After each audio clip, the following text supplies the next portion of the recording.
Halo, assalamualaikum warahmatullahi wabarakatuh. Kembali lagi bertemu dengan saya di channel seputar dunia ternak.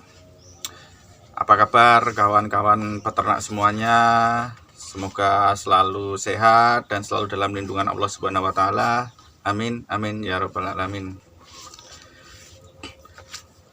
Oke, di video kali ini saya akan menjawab sebuah pertanyaan dari salah satu subscriber saya di kolom komentar yang di video kemarin, dari akun Thoyib Channel. Beliau peternak dari Kulon Progo. Beliau bertanya, Om, kalau tetasan sedarah atau tetasan satu indukan itu kalau dipakai lagi untuk indukan sendiri bisa tidak?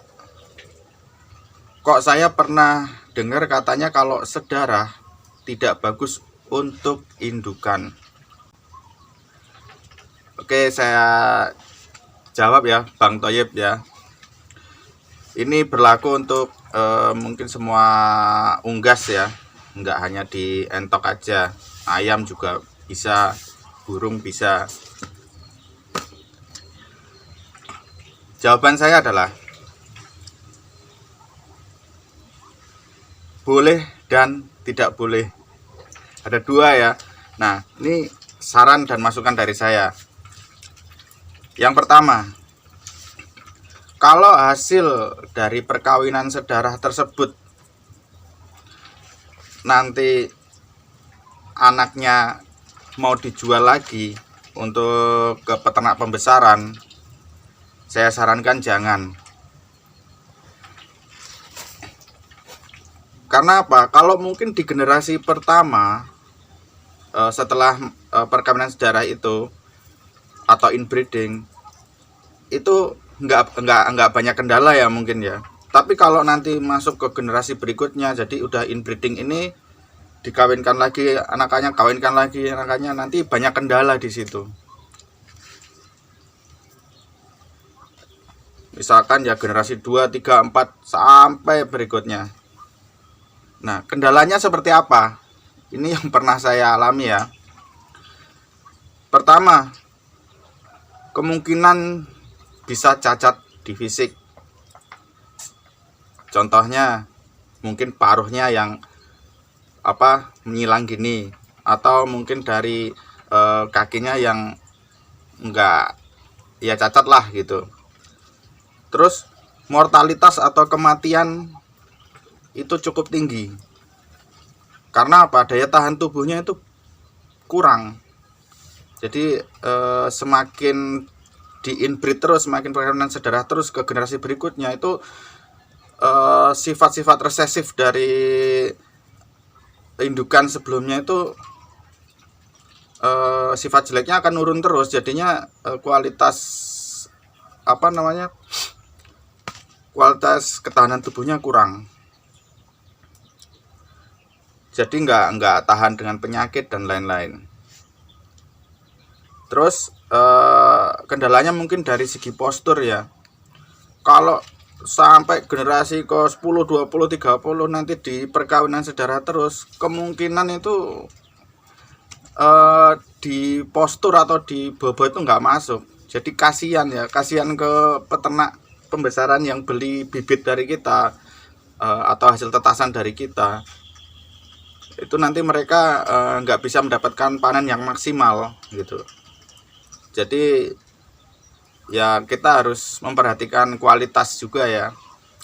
Nah, itu pertama tadi ya. Nah, yang kedua, perkawinan sedarah itu atau inbreeding boleh menurut saya, asal tujuannya itu untuk mencetak indukan yang mungkin sesuai dengan keinginan kita, atau istilahnya yang kualitasnya indukan bagus lah. Tapi ada syaratnya, yaitu harus melewati proses dan tahapan breeding yang tepat dan seleksi indukan yang tepat. Jadi harus minimal itu melewati masa beberapa kali tahapan breeding ya. Jadi ada nanti awal di crossbreed dulu, 2 pasang di crossbreed, nanti anak turunnya di inbreed, terus anak turunnya lagi disilangkan lagi. Nah, di hasil akhirnya itu kemungkinan akan kita mendapatkan indukan yang kualitas indukan yang bagus, dan nanti anakannya bisa kita jual dengan kualitas yang menurut saya ya lebih baik lah, atau sesuai yang kita harapkan.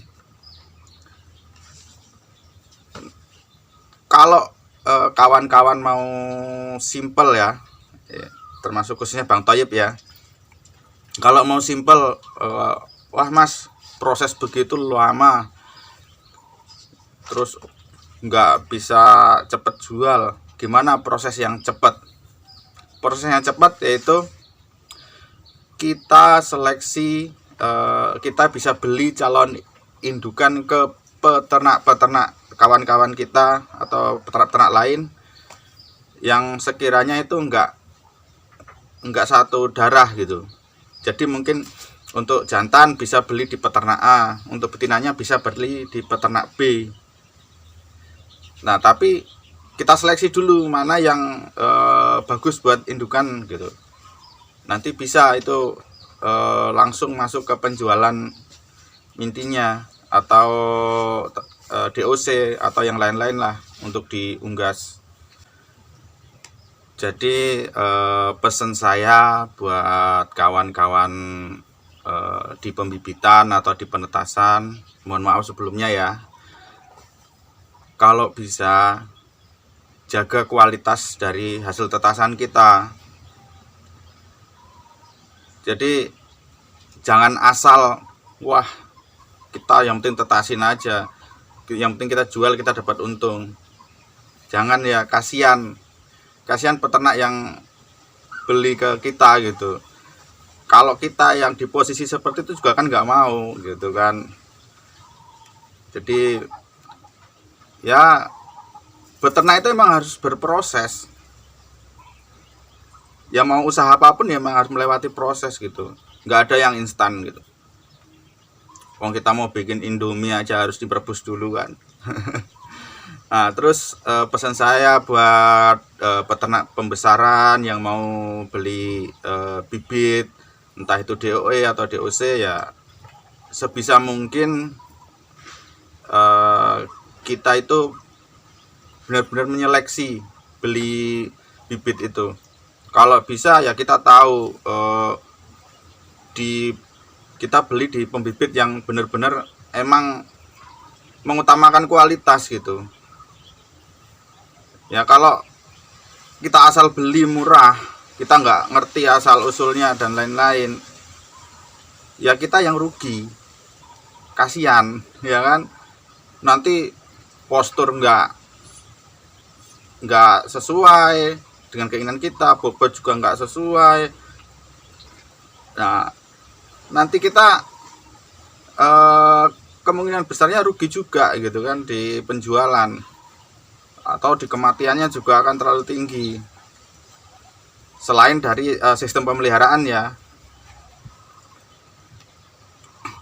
Terus untuk yang peternak pembibitan, kalau kita nggak jaga kualitas, ya dampaknya ke kita juga, ke pembibitan. Kita nanti nggak dipercaya sama pembeli gitu. Ya beda lah, kalau bakul beda lagi. Itu bakul kan yang penting dapat barang bisa dijual, itu kalau bakul yang asal. Tapi kalau kan ada banyak juga bakul yang amanah juga banyak kok. Oke, mungkin itu video dari saya. Bang Thoyib, apa kabarnya? Kalau penjelasan saya kurang atau jawaban saya kurang dimengerti atau kurang dipahami atau kurang memuaskan, saya mohon maaf yang sebesar-besarnya. Sampai ketemu lagi di video saya selanjutnya. Jangan lupa subscribe, like, dan komen jika video ini bermanfaat. Wassalamualaikum warahmatullahi wabarakatuh.